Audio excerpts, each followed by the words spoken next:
கட்டுமான மற்றும் அமைப்பு சாரா தொழிலாளர்களுக்கு திருமணம், மகப்பேறு, கல்வி உள்ளிட்ட பல்வேறு வைபவங்களுக்கு நலத்திட்ட உதவிகளை அரசு வழங்கி வருகிறது. இந்த உதவிகளை தொழிலாளர்கள் முறையாக பெறும் வகையில் தமிழக அரசு உத்தரவுப்படி அமைப்பு சாரா தொழிலாளர் நல வாரியத்தில் பதிவு செய்வதற்கான முகாம் சென்னை வால்டாக்ஸ் சாலையில் உள்ள சமூக நலக்கூடத்தில் நடந்தது. இதில் திரளான தொழிலாளர்கள் கலந்து கொண்டு தங்களை பதிவு செய்து கொண்டனர். இந்நிகழ்ச்சியில் தொழிலாளர் நலத்துறை அதிகாரிகள் கலந்து கொண்டு தொழிலாளர்களிடம் பதிவு குறித்த விழிப்புணர்வை ஏற்படுத்தினர்.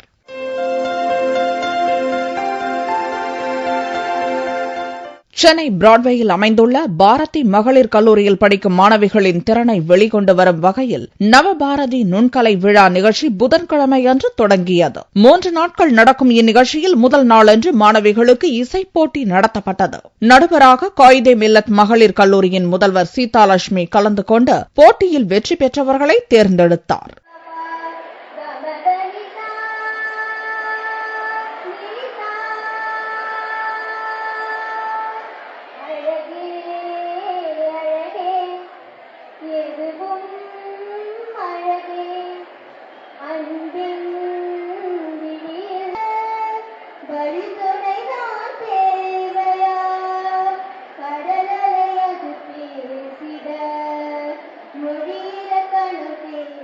இரண்டாம் நாள் நிகழ்ச்சியாக நடனப் போட்டியும், 3ஆம் நாள் நிகழ்ச்சியாக நாடகம் மற்றும் அழகு கலை போட்டியும் நடக்க உள்ளது. இதில் அத்துறை சார்ந்தவர்கள் நடுவர்களாக கலந்து கொண்டு போட்டியில் வெற்றி பெற்றவர்களை தேர்ந்தெடுக்க உள்ளனர்.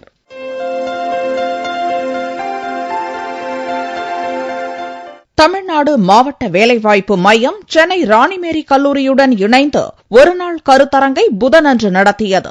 மாணவிகள் 3 ஆண்டு கல்வி நிறைவு செய்த பிறகு சுயதொழில் என்ன செய்யலாம் என்பது குறித்தும், சமுதாயத்தில் தங்களை முன்னிறுத்திக் கொள்ள எப்படி தயார் செய்து கொள்ள வேண்டும் என்ற வழிகாட்டுதலுக்காகவும் கருத்தரங்கம் நடத்தப்பட்டது. இக்கருத்தரங்கில் 1000க்கும் மேற்பட்ட மாணவிகள் கலந்து கொண்டனர். வேலைவாய்ப்பு குறித்து தங்களுக்கு ஏற்படும் சந்தேகத்தை மாணவிகள் நிபுணர்களிடம் கேட்டு தெரிந்து கொண்டனர். இங்கு நடத்தப்பட்ட வேலைவாய்ப்பு முகாமிலும் மாணவிகள் கலந்து கொண்டனர்.